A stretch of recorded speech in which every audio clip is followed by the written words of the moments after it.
வரலாற்றில் சிறப்பிக்கப்பட வேண்டிய இந்த நாள் மனிதர். இவர் பெயர் குர்மீத் சிங், வயது 60.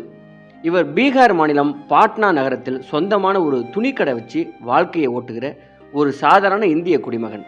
கடந்த 26 வருடமாக தினமும் தன்னுடைய கடை வேலைகளை முடித்துவிட்டு இரவு 9 மணிக்கு பாட்னா மருத்துவமனையில் இருக்கிற லாவரிஸ் வார்டுக்கு இவர் போயிடுவார். நம்மில் நிறைய பேருக்கு லாவரிஸ் வார்டுனா என்ன, இவர் ஏன் தினமும் அங்கே போகணும் அப்படிங்கிற கேள்வி எழுது இல்லையா? இந்த லாவரிஸ் வார்டு அப்படிங்கிறது குடும்ப உறுப்பினர்களால் கைவிடப்பட்ட அல்லது அனாதை நோயாளிகள் இருக்கக்கூடிய இடம்.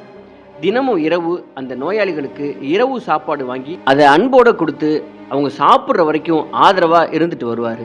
ஒருவேளை சாப்பிட முடியாதவங்களும் அங்கே இருப்பாங்க. அவங்களுக்கு இவரே ஊட்டி விட்டு அவங்க கிட்ட ஆறுதலாக பேசி அவங்க மனநிலையை சரி செய்து அவங்களுக்கு தேவையான மருந்து மாத்திரை வாங்கி கொடுத்து விட்டு வருவார். அங்க இருக்கிற நூற்றுக்கணக்கான மக்களுக்கு இவரோட ஆறுதலான பேச்சு, இவர் காட்டுகிற அன்பு தான் அவங்க வாழ்க்கையோட ஒரே நம்பிக்கை. அவங்கள பொறுத்த வரைக்கும் இவர் தான் சாமி, கடவுள், மற்ற எல்லாம். இவரை மாதிரி கடவுள்கள் நம்ம சுற்றி நிறைய பேர் இருக்காங்க. அவங்கள பார்த்து நம்ம வியப்படைவதையும் தாண்டி பின்பற்ற வேண்டியது நிறைய இருக்கிறது. அப்படி செஞ்சா நமக்குள்ள இருக்கிற கடவுளும் வெளியே வர ஆரம்பிப்பார். மிகப்பெரிய சமுதாய மாற்றம் ஏற்படும். தனிநபர் மாற்றம் தான் சமுதாய மாற்றம். நன்றி, வணக்கம்.